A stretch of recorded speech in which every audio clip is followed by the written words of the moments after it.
back to Pillars of Eternity, The White March, The Freak Show, and me, Bumpy McSquigums, as we now go and we speak with Lady Webb again. Don't go out there. There's rioting in the streets. Well, I don't really have a choice. I have to get to where I need to go. So we need to get to Brackenberry, and we need to do some of the murders along the way. That's totally acceptable to me. Well, this is really bad. Defiance Bay has gone down quite a few pegs in my book. Quest two-sided failed? What does that mean? Is that my... Oh no.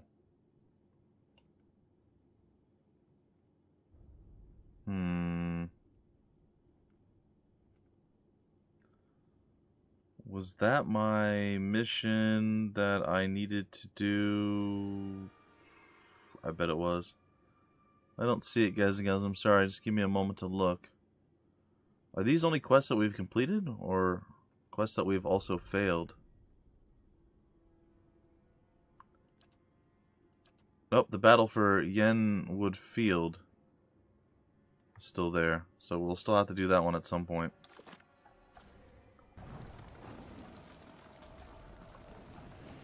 Alright, how do we get out of this town? Well, not that way, we don't. Looks like we're... Oh, man. Looks like we're going to be directed a very specific way to where we're going. Margaret's fire casts light in dark places. These lots are in league with animancers. I'm a little bit busy.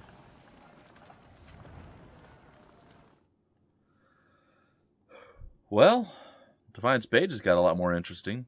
And fiery. And terrifying.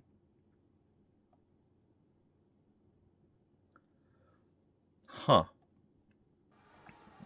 Oh, boy. Hey, new boots. Animancer boots. Are they something you can use, my dear? Jolting touch and shockproofed. Sure, why not?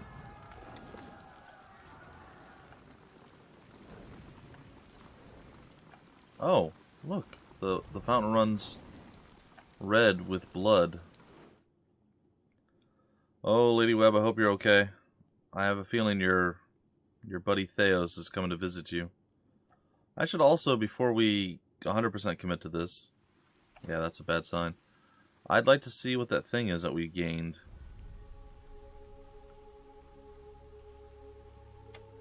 Dominion of the Sleepers. 2 to might, 2 to constitution, dexterity, perception, intellect, resolve. It's 1 per rest. Interesting.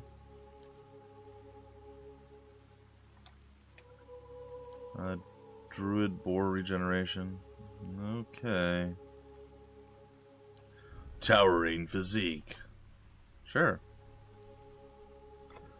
Well,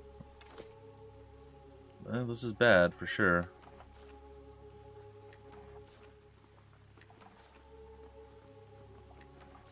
Think Lady Webb's still alive? I think she probably will be until we get to her, and then she's going to be killed in front of us. Or she's already dying with that dagger plunged into her, as she stated before, the knife. I guess we could wait. Oh, look, her soul's there. Yep. Lady Webb lies still in her bed, an ornate cushion propping her back upright. The blood pooled beneath a gash in her chest is tacky and nearly dry. A shattered glass rests on the floor beneath her dangling hand. You can feel the faint aura of her fading essence in your ken. What about our Ryu? Sorry. Reach out for it. You make contact and are immersed in a torrent of sensory input and experience. When it calms, you find yourself in the same room, lying in a bed with a glass of brandy in your hand. Through the walls from the streets outside come the sounds of screams and shattering glass, and the cacophony of an angry mob. You take a sip, and it warms your gullet. Across the room, the door opens behind a patient. Steady push. Into the room walks Thaos, the floorboards creaking beneath deliberate steps.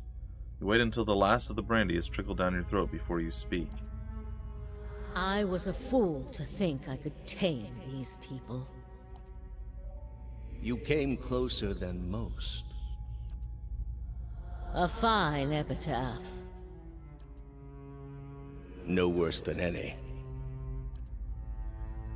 You are concentrating, focusing with all of your energy. It feels as though you are diving into a stone wall over and over, but it cracks suddenly, unexpectedly, and allows the vaguest wisps of a thought to leak through. What's in Twin Elms? Did you pull that from my thoughts? I've had time to practice. Ah. He walks over to a small table and raises a half-empty brandy bottle to eye level.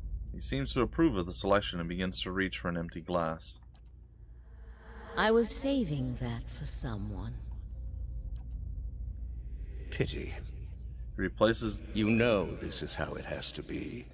He replaces the brandy bottle on the table with care before approaching the bedside. He sits on the edge of the bed next to you. His words come freely, absent of all doubt. He draws a long, curved knife from his belt, smeared with fresh blood. With his left hand, he gently pins your sternum as he raises the knife in his other, its point dangling above your heart. Prove it. Thaos slips the knife between your ribs and pushes it through. Layers of tissue separate with brittle, papery stiffness, and blood wells up around the blade. The impulsive reflex causes you to drop your glass to the floor, and you hear it shatter. The last of your strength, you take his knife, hand in both of yours, a question radiant in your mind. For an instant, to your great surprise, the pathway to his mind is left open to you, unguarded, and the answer comes. Simple, cataclysmic in its reordering of your thoughts. As Lady Webb, you feel as though you have an answer you've searched for all of your life, but in your own mind, her understanding lies just beyond your reach. You look at Thaos with the wide eyes of someone seen for the first time, and draw your last breath as a black, velvety darkness descends over you. Well, that's depressing. Smoke rises above the city walls in billowing plumes that blacken the sky like a storm. Behind the walls, the riots rage on. Known patrons of Animancy are forced into hiding as looters ransack their estates and make off with their possessions. Animancers are torn away from their families and dragged from their homes to be stoned to death in the streets. Jeez. Word had spread immediately that Duke Avar had been assassinated, and that an Animancer was to blame. The city wasted little time in exacting revenge, and little effort into evaluating guilt. In the center of it all, Brackenbury Sanitarium burned. And down the lane, Hodred House, the last bastion of stability in the Deerwood, had fallen silent. Now safely outside the city gate, your path points eastward to Twin Elms, where Thaos is bound, for reasons that remain mysterious as the leaden key itself. Well, that sucks. Alright, well, I think we're going to go back to Caed Nua, if that's a possibility for us, and try to finish that quest if we didn't just lose it in the chapter, part, act break, whatever that was. Well, Defiance Bay was awful. The Assassin at Large is our new, I guess, main quest? Alright, well, we're going to go back to Caed Nua because we have to. Unfortunately, we just murdered, or something bad has happened to every single one of the people who could have helped us. So, we're going to have to fight our way through. All upgrades in Stronghold. Also, we unlocked something at the end of where Lady Webb, like, looked into his eyes and understood.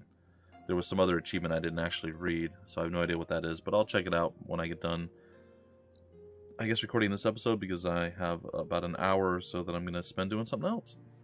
If we're getting back into it. This place, as beautiful as it can be with the absence of children. Thank you, grieving mother. Okay, well, it's time to go put this thing to bed, I guess. And I think what I'll do is I'll probably go to the Twin Elms and any of the other places that have been kind of like unlocked, I'm assuming at this point. I'll probably play around, go to a few different places without advancing the main storyline or quest chain. And I'll either try to do some more cool stuff with... Oh, Adair has something to say. I guess I'll talk to Adair. Some more like companion things. Or what I'll do is maybe I'll go to the White March and start doing that. I'm going to tell you guys right now, I enjoy over-leveling. and going back to areas that are a little bit weaker. Some people like the challenge, and yes, on subsequent playthroughs, I may go back and do stuff at a harder difficulty and scale it up to my level. But this time around, I'm not going to. If that bothers people, you're just going to have to deal with it because that's just the way I choose to play when I play games. So, my apologies for that, folks. Like I said, I'm not doing this specifically to upset anyone, but it's possible that I will upset someone. So, take from that what you will. Let's talk to Adair, see what he has to say. Say what you want about Dear Woodens, but they haven't met the problem yet that they couldn't solve by killing some scapegoats. Yeah, no kidding. He flashes a hollow smile. You fight for people because you see something there that deserves defending, even more so because someone you trust sees it too. Then you turn around and they do something like this, and the person who made you want to help them is gone. Well, they're doing what they think the gods want of them. People never fail to disappoint without guidance. You weren't really fighting for all of them, though. Yeah. Heh. Just the ones I liked, then. Maybe. It'd be nice if you got to choose. Tell the lowlifes that if you die, it wouldn't be for their sorry hides. Never thought I'd find myself missing the hospitality back home. I shall. Indeed. Oh, look at that shiny thing. I guess now that we have 3 skills. Okay. I'm here. Alright, Marshall, let's get this thing done. Hopefully we're strong enough to do it.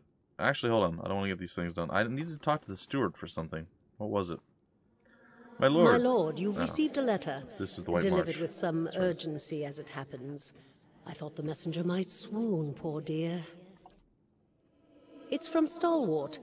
Apparently the mayor, Renengild, has heard of your success here at Cadnua and hopes you can be of aid to her people as well. It's a long way for a letter. Where is Stalwart? Stalwart is located within the mountain range known as the White March, which puts it several days' journey northeast of here. You'll want to wear something warm. And what does Renegild want? Stalwart is a mining community, and at one time they enjoyed a great deal of influence. Renengild hopes to reclaim old glories, I expect. It seems she's intent on gaining access to Durgan's battery. And she's offering quite the reward to anyone who can get inside. What is Durgan's battery? As in the source of Durgan's steel. Yeah, let's go with that one. Ah, the very same. All manner of people have been trying to infiltrate the keep for years. Our own Earl was much taken with the story of the battery's fall. There are many legends concerning the battery. As the Earl told it, the dwarves fought amongst themselves, each seeking to use the battery to further his or her own ambitions. Greed and cruelty brought down the battery, and now the spirits of those same dwarves roam the halls. Oh, fun. Dwarven spirits. Whatever happened, the battery has been impenetrable ever since. A shame. I don't doubt that there are great treasures still within those halls. Well, I do enjoy vast amounts of wealth. Perhaps I'll pay Stalwart a visit. I'm sure the wonders of the battery are a marvel to behold, but if it passes through White March were to open again, it would be a boon to merchants of the republics, and the Deerwood, of course. I should mention that among those rumored to have answered Renengild's summons is a certain group I believe you may have an interest in. Oh? Followers of Woodica, intent on reaching Stalwart and the battery. I do not know what they seek there, but I thought it worth mentioning, given your interest in the ruins at Defiance Bay. Yeah, thank you. Now that I've delivered Renengild's message, there is also a local matter of some concern, my lord. Mm-hmm. A mercenary band has been sighted to the northeast. I believe they mean to take Consul Hot's tower, and I don't expect the Archmage will go quietly. Okay. If the Torn Bannermen succeed in claiming Consul Hot's lands, they may find Cadnua a tempting target. I fear you may have to deal with them eventually, one way or another. Okay, do you know anything else about the mercenaries? Little enough, I'm afraid. The Torn Bannermen are well supplied and well organized, and there are rumors that they are backed by an unknown benefactor. Who isn't these days? They have proved remarkably effective in the past, and they are certainly a threat now. And who is Consul Hot, other than the guy who's made all these cool spells that we use? A famed archmage. I am given to understand that the Brackenberry Sanitarium puts much stock in his work, as regards the manipulation of the soul. Oh, so is he an His animancer spells too? are widely circulated. But he is poorly regarded in many circles. Some call him a madman, or else cruel and barbarous. He must be very old by now. Perhaps that is why the Torn Bannermen believe they can best him. Stuart pauses. Alright, well, farewell. Safe travels, my lord. Thank you. Well, we'll do that later, but right now, we're going to go and we're going to talk with good old Marshall here. It's time. Assemble. Let's talk about my army. Let's do that one. What are the status of my regular troops? 2 green, 2 few. Okay. Special allies. Will reinforce my infantry. Okay. Veteran troops. 10,000 coppers. Yeah, let's go for it. We have the money at this point. It'll be done. Alright, that's all for now. Let's go and take care of this. I'm sure we're way stronger than we need to be to do this right now, but excellent. Morale is high and the troops are eager to follow you to glory. Are you certain you wish to march? Yes, give the order. As you command. I'll march the army to Yenwood Field. Will you be accompanying us? Yeah, I will. Let's march. Cool.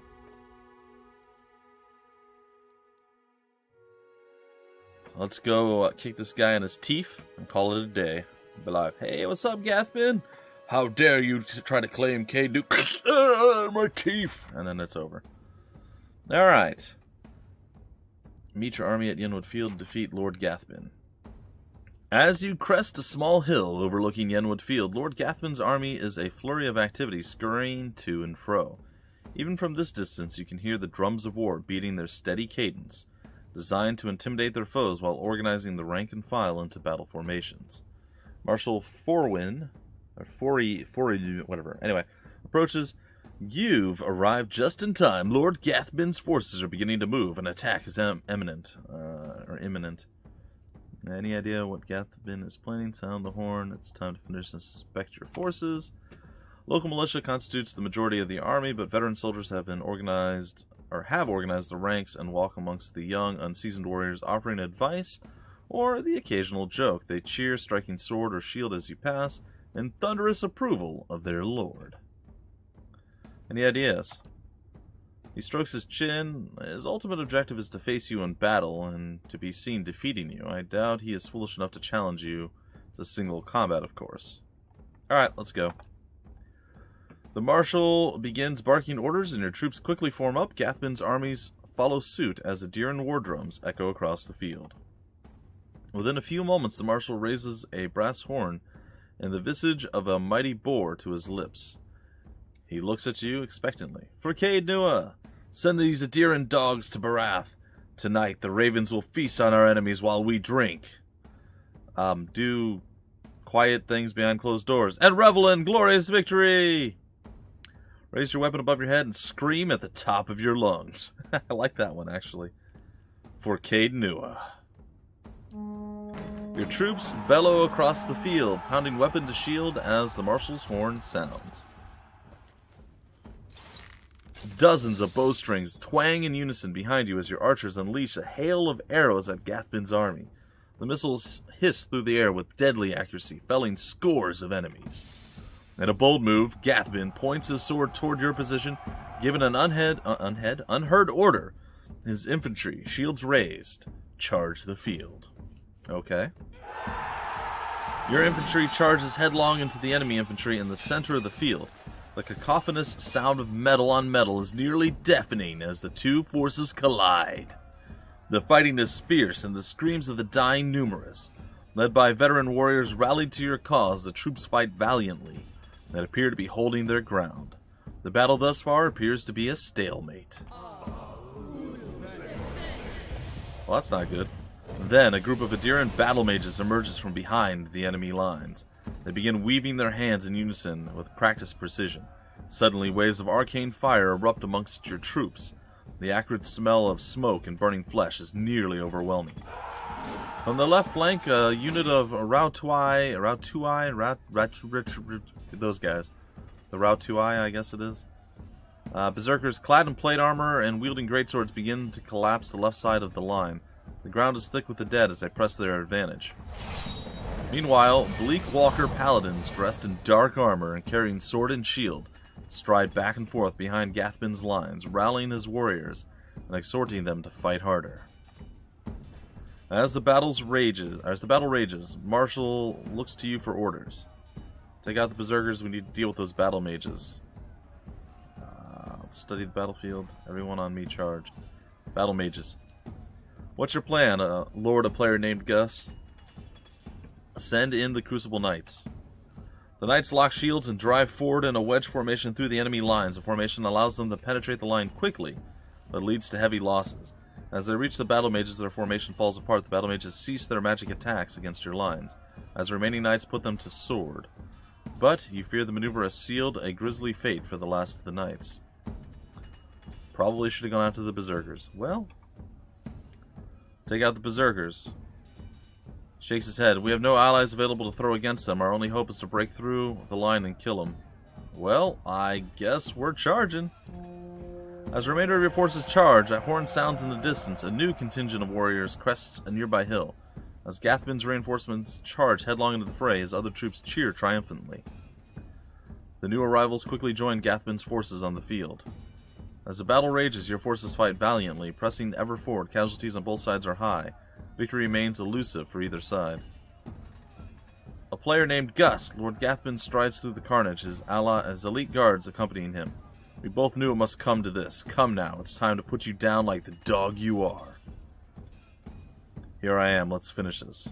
Point your weapon at Gathbin. Point at Gathbin and make a throat-slicing gesture. Point your weapon at Gathbin.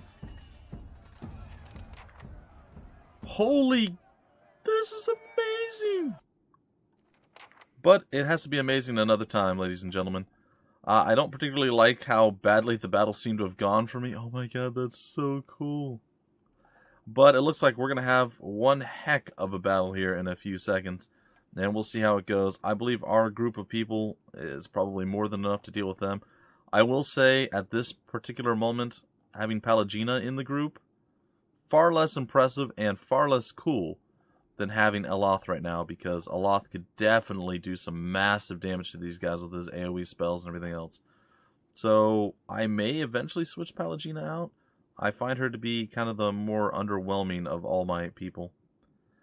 Or the least likely to fit the group I currently have. I guess that's probably a better way to phrase it. Either way, folks, this battle will continue in the very next episode. Hope you guys enjoyed up to this point, and you look forward to the end of this battle with Gathbin. Until then, my name's Bumpy McSquigums. Thank you for stopping by the Freak Show, and I will see you later.